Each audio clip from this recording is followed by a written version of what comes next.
Olá, prezado aluno, olá, prezada aluna da Faculdade Unilagos. É um prazer me encontrar com você aqui e vamos trabalhar uma disciplina muito importante no curso de Teologia, que é a disciplina de Ética.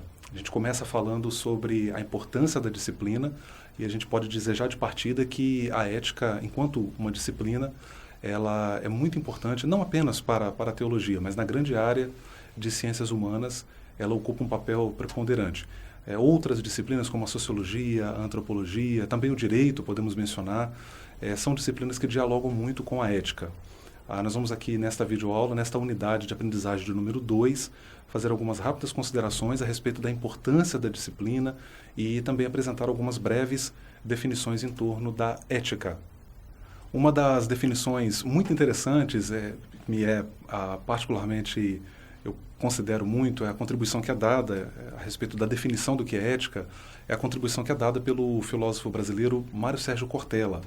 Ele vai dizer que a ética, na verdade, nos ajuda a responder às três grandes questões da vida. Na verdade, ele coloca três perguntas: quero, devo e posso. Perceba que a ética ela está refletindo justamente sobre a relação entre essas três grandes questões que norteiam a nossa vida, a nossa realidade, o nosso cotidiano.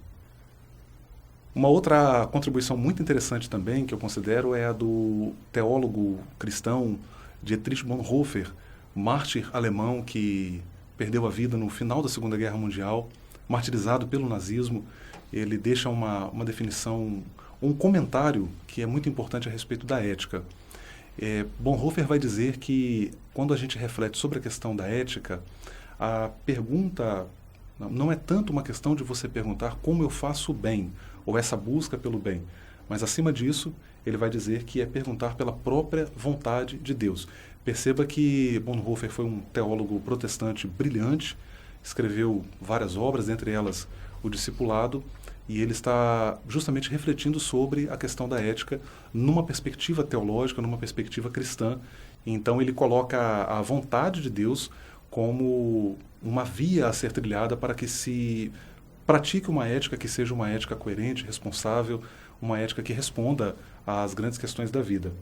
A fala dele reflete, na verdade, uma tendência no protestantismo de se construir a sua ética, ou de se consolidar a sua ética, podemos falar assim, com base ou a partir da ética bíblica. Nós podemos aqui mencionar dois textos fundamentais nas Escrituras, um no Antigo, outro no Novo Testamento. No Antigo Testamento nós temos o texto que está em Êxodo capítulo 20, mais conhecido como o Decálogo, onde você tem uma série de mandamentos, de princípios, ou para falar mais próximo do que está no hebraico, né, uma série de instruções, na verdade, que estão contidas ali. E no Novo Testamento você tem aquele texto de Mateus capítulos 5 a 7, que popularmente é conhecido como Sermão do Monte. Na verdade, ali não é sermão, né? Ali nós temos um ensinamento em que Jesus está se dirigindo às multidões e ele começa então a compartilhar verdades do reino. Esses dois textos são muito importantes para que você possa entender como a ética cristã é construída, porque geralmente os teólogos cristãos estão justamente dialogando com esses dois textos, são textos principais. É claro, com toda a extensão das Escrituras, mas esses dois textos são textos muito importantes. A ética, enquanto uma disciplina, podemos até dizer a ética como uma ciência, ela possui diversos desdobramentos. Nós podemos olhar para a ética como uma disciplina também muito versátil, por assim dizer, justamente em função desses desdobramentos ou aplicações que ela encontra, né? Nós podemos falar, no caso da própria teologia, ou seja, a ética pensada no contexto da teologia, e diversas outras modalidades de ética que nós poderíamos assim falar. Vale lembrar, inclusive, que existem as chamadas abordagens éticas, né? Inclusive quem trabalha isso de maneira muito importante, foi uma contribuição muito importante na literatura cristã, foi o Dr. Norman Geisler, no seu livro Ética Cristã, publicado pela editora Vida. Esse livro, na verdade, ele é até um clássico, né, quando o assunto é ética. Então ele vai justamente trabalhar essa questão das abordagens éticas, o antinomismo, o situacionismo, são formas de aproximações da ética. E a ética, nesses desdobramentos, a gente pode falar de vários tipos de éticas, por assim dizer, né? Nós podemos falar da ética relativista, a ética deontológica, que é aquela ética que está mais próxima ali das da atuação profissional, do campo das profissões, né? Por exemplo, a medicina tem a sua ética, a área militar tem a sua ética, e a gente pode falar da ética estética e da ética cristã, né? Como no nosso caso aqui estamos mais próximos da perspectiva da ética cristã, e dentre outros exemplos que nós poderíamos aqui citar. E claro, nessa unidade número 2, a gente não poderia também deixar de definir a própria palavra ética a partir da sua raiz, do seu étimo. E é interessante a gente considerar que a palavra ética, ela vem do grego ethos, e significa basicamente disposição, hábito, costume.